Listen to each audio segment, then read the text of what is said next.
భూదాన్ భూముల కుంభకోణంలో కీలక పరిణామం చోటు చేసుకుంది. ఇవాళ నాగర్ కర్నూల్ మాజీ ఎమ్మెల్యే మర్రి జనార్దన్ రెడ్డితో పాటు మరో ముగ్గురిని ఈడీ అధికారులు విచారించనున్నారు.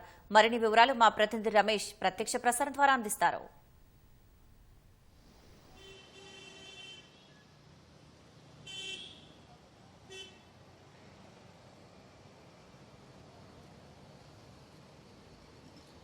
భూదాన్ భూముల్లో అక్రమంగా వేరేలకు కట్టపెట్టాలన్న ఆరోపణతో కూడా ఇప్పటికే ఐఏఎస్ అధికారికి సంబంధించి అమయ్ కుమార్ని అయితే ఈడీ అధికారులు సుదీర్ఘంగా విచారించిన సంగతి తెలిసిందే. ఈ కేసులో ఈరోజు నాగర్ కర్నూల్ మాజీ ఎమ్మెల్యే మర్రి జనార్దన్ రెడ్డితో పాటు మరొక ముగ్గురు బిల్డర్కి సంబంధించి కూడా ఈడీ అధికారులు నోటీసులు విచారించి ఈరోజు కార్యాలయానికి హాజరు కావాలని కూడా అధికారులు అయితే నోటీసులో పేర్కొన్నట్టు తెలిసింది. అయితే మరి కాసేపట్లో కూడా వారు హైదరాబాద్లోని బషీర్బాగ్లోని ఈడీ కార్యాలయానికి విచారణకు హాజరు కానున్నారు.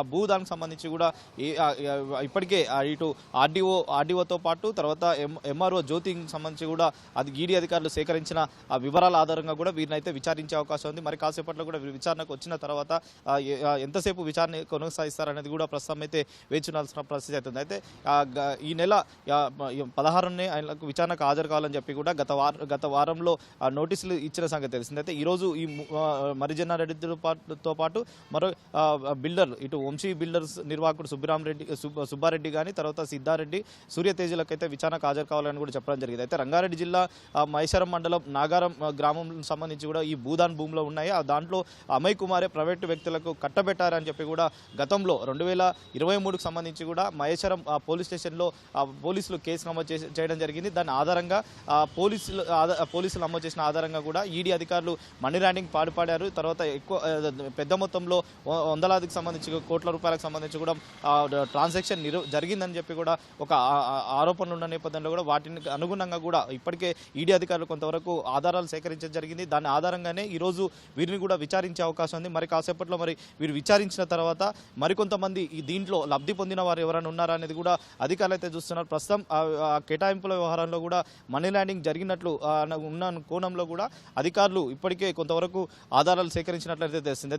దీనిలో భాగంగానే అమయ్ కుమార్ని విచారిస్తున్న సమయంలోనే అమయ్ కుమార్ పైన కూడా అనేక ఆరోపణలు రావడం, తర్వాత అనేక మంది గ్రామస్తులకు సంబంధించి కూడా ఈడీ అధికారులకు ఫిర్యాదులు ఇవ్వడంతో కూడా ఈడీ అధికారులు పూర్తి స్థాయిలో అది పరిశీలించిన తర్వాత వాటిని డీజీపీ కార్యాలయానికి పంపించి ఒక నివేదికను కూడా తయారు చేసి డీజీపీ కార్యాలయానికి పంపించడం జరిగింది. అమయ్ కుమార్ పైన కేసు నమోదు చేయాలని చెప్పి కూడా ఈడీ అధికారులు ఒక సూచించడం జరిగింది. అయితే ఇప్పటికే డీజీపీకి సంబంధించి కూడా నివేదిక చదివిన తర్వాత ఇటు సైబరాబాద్ తర్వాత రాచకొండ సిపిలకు అయితే అమయ్ కుమార్ పైకి సంబంధించిన నివేదికను అయితే అధికారులకు డీజీపీ అయితే పంపించడం జరిగింది. కాబట్టి మరి ఇప్పటికీ ఇంకా కేసులకు సంబంధించి కూడా ఎలాంటి నమోదు చేయలేదు. కానీ ఆ కేసులు ఇంకా పరిశీలనలు ఉన్నాయి. కాబట్టి మరి ఎప్పుడు నమోదు చేస్తారు, తర్వాత నమోదు చేసిన తర్వాత ఇంకా ఏదన్నా వాటికి సంబంధించి కూడా వివరాలు వస్తాయో అని కూడా ఈడీ అధికారులు అయితే భావిస్తున్నారు. మరొక పక్క ఈ వ్యవహారంలో కూడా ఇటు భూదాన్ అక్రమంగా ఎవరెవరైతే లబ్ధి పొందడం జరిగిందో వాటిని ఏసీబీ ఇటు ఈడీ అధికారులు అయితే గుర్తించి ప్రస్తుతం వాటికి సంబంధించి కూడా ఆధారాలు అయితే ప్రస్తుతం అయితే సేకరించారు. కాబట్టి ఈరోజు నలుగురు విచారించిన తర్వాత నలుగురు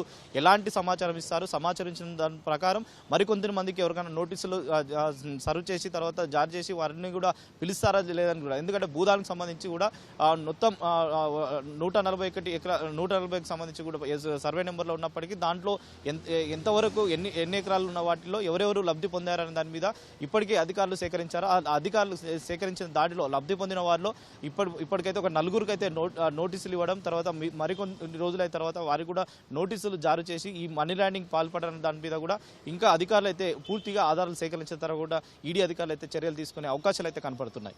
ఓటు స్టూడియో.